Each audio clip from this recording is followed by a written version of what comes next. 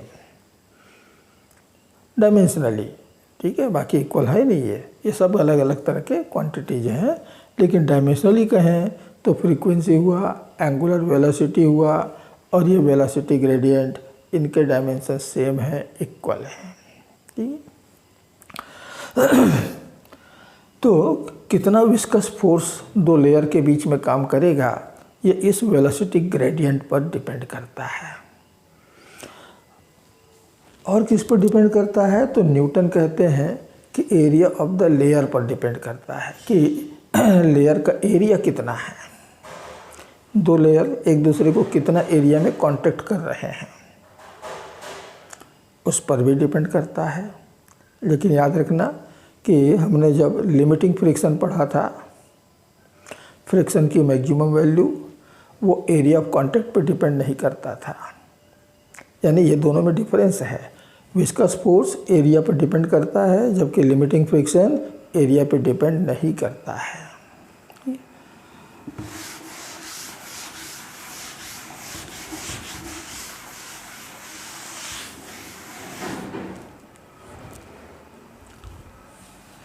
तो viscous force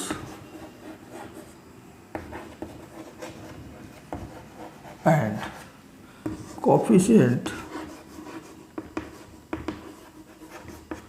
of viscosity.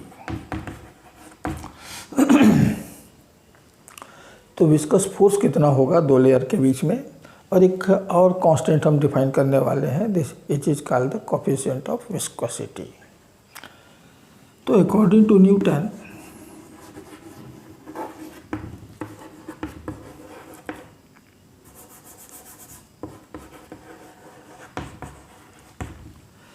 the viscous force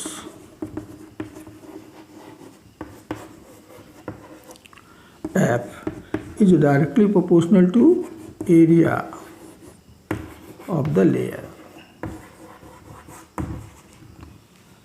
ये layer के एरिया पे डिपेंड करता है और सीधे प्रोपोर्शनल होता है, और area of the layer means A and it is again proportional to velocity gradient।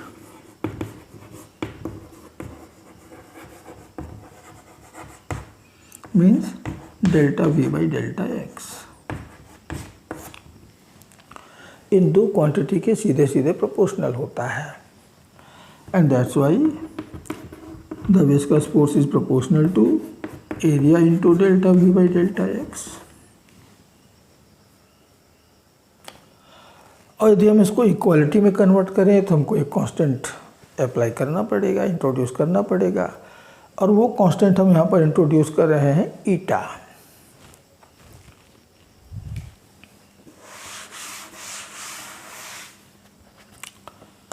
And therefore the force F equal to a constant minus eta into A into delta V by delta x। तो यह है viscous force between the layers of a liquid. इतना viscous force वहाँ पर apply होगा। यहाँ पर ईटा क्या है, तो ईटा है constant of proportionality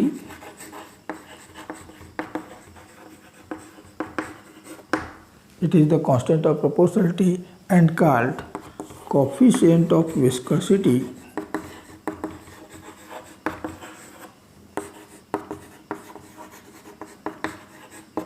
of the liquid।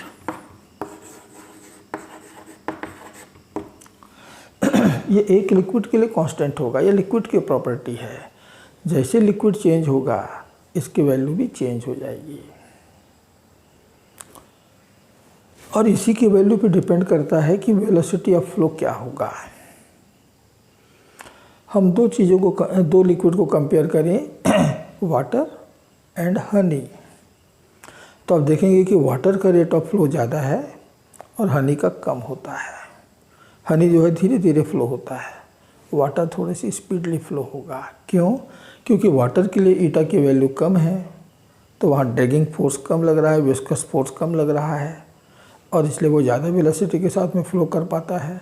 लेकिन हनी में जो है ईटा की वैल्यू ज़्यादा है, इसलिए वहाँ पर विस्कस ड्रैग भी ज़्यादा है, और इसे डिफरेंट लेयर के बीच का जो रिलेटिव वेलोसिटी है वो जल्दी से कम हो जाता है।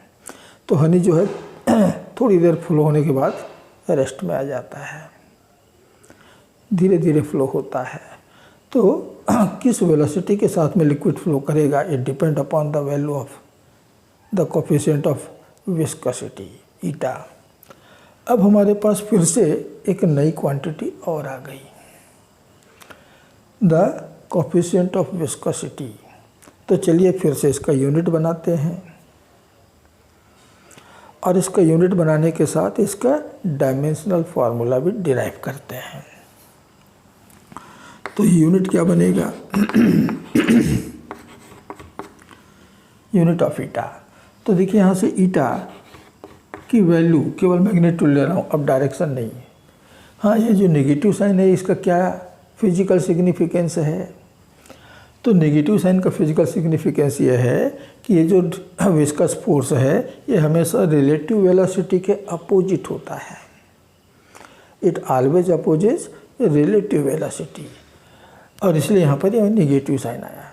और यदि दो लेयर के बीच की रिलेटिव वेलोसिटी को मेंटेन करना है तो आपको इतना ही फोर्स लेकिन अपोजिट डायरेक्शन में अप्लाई करना पड़ेगा, तब जाकर के वो रिलेटिव वेलोसिटी मेंटेन रहेगा। और ये आपने वो फोर्स अप्लाई नहीं किया तो रिलेटिव वेलोसिटी इस फोर्स के कारण धीरे धीरे कम होते होते लास्ट में रिलेटिव वेलोसिटी 0 हो जाएगा, यानी लिक्विड फ्लो करना बंद कर देगा। ठीक है, तो चलिए अब बनाते हैं यूनिट ऑफ ईटा, कि इस ईटा यानी कि कोफिशिएंट ऑफ विस्कोसिटी का यूनिट क्या होगा। तो ईटा की मैग्नीट्यूड, ईटा की वैल्यू क्या मिली? F upon A into delta V by delta x, इतना है मैग्नीट्यूड। डायरेक्शन को छोड़ दो। तो फोर्स का तो हो गया न्यूटन, एरिया का हो गया मीटर स्क्वायर, और इसका हो गया पर सेकेंड। पर सेकेंड, तो सेकेंड चला जाएगा ऊपर,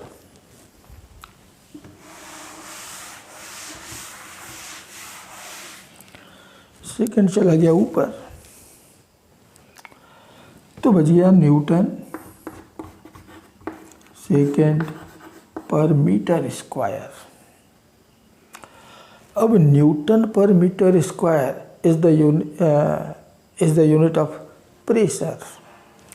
न्यूटन पर मीटर स्क्वायर को हम प्रेशर का यूनिट कहते हैं, और इसको हम कहते हैं पास्कल इन SI। तो क्या बना? Pascal second. Pascal second is the unit of eta and it is called poizjoule.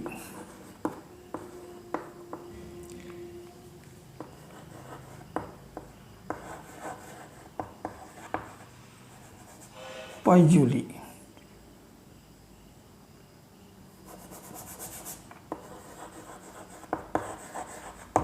Poizjoule.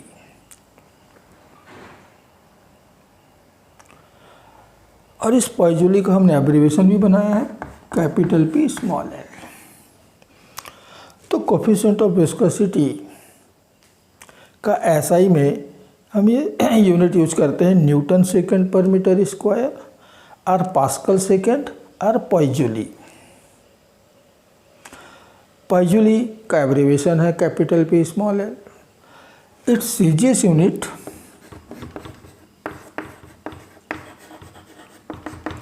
क्या बनेगा? डाइन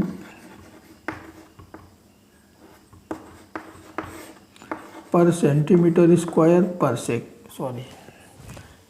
डाइन पर सेंटीमीटर स्क्वायर इंटू सेकेंड ऊपर जाएगा, तो dine second per centimetre square इतना होगा। और इसे कहा गया है पॉइस। ऐसा यूनिट भी पॉइजूली के नाम पर बना है, सीजीएस यूनिट भी पॉइजूली के नाम पर बना हुआ है। वहाँ पर उसको हम सीधा सीधा पॉइजूली कहते हैं, यहाँ पर उसको पॉइस कहा गया है। ये सीजीएस यूनिट। दोनों यूनिट में रिलेशन क्या होगा, हम यहाँ से इनके बीच में रिलेशन डिराइव कर सकते हैं। तो 1 poiseuille is equal to 1 newton into 1 second by 1 metre square. जब सब के सब यूनिट होंगे तो जो कोफिशिएंट ऑफ विस्कोसिटी आएगा वो भी यूनिट मिलेगा 1। अब 1 newton is equal to 10⁵ dyne into second, और 1 metre is equal to 10⁵2 centimetre का स्क्वायर इतना हुआ है। तो 10⁵2 का स्क्वायर 10⁴ डिवाइड करेंगे तो ऊपर बचेगा 10, और बाकी बचा dyne centimetre per centimetre square, dyne second per centimetre square, इसी को तो हम पॉइस कहते हैं। तो it is equal to 10 poise. तो 1 ऐसा unit of the eta is equal to 10 CGS unit. एक पॉइजूली जो है वो 10 पॉइस के बराबर होता है। ये दोनों में रिलेशन है, ठीक है। तो बच्चों ये है विस्कोसिटी, जो कि लिक्विड के पास भी होता है और गैसेस के पास भी होता है, लेकिन कारण थोड़ा सा अलग अलग है। यहाँ पर होता है लिक्विड में ये due to the intermolecular force of attraction, और वहाँ होता है due to the transfer of momentum between the layers. और इसीलिए टेम्परेचर का इफ़ेक्ट दोनों जगह अलग अलग देखने को मिलता है कि टेम्परेचर बढ़ने के साथ लिक्विड की विस्कोसिटी कम हो जाती है, लेकिन टेम्परेचर बढ़ने के साथ गैसेस की विस्कोसिटी बढ़ जाती है, ज़्यादा हो जाती है। ठीक है बच्चों, तो बच्चों आज के लिए इतना ही। इसके आगे की बातें हम नेक्स्ट वीडियो में पढ़ेंगे, जैसे कि स्टोक्स लॉ, टर्मिनल वेलोसिटी, जो कि एग्जामिनेशन पॉइंट ऑफ व्यू से भी बहुत इम्पॉर्टेंट है। ये हम नेक्स्ट वीडियो में लेने वाले हैं। तब तक के लिए आप सबको नमस्कार, जय हिंद।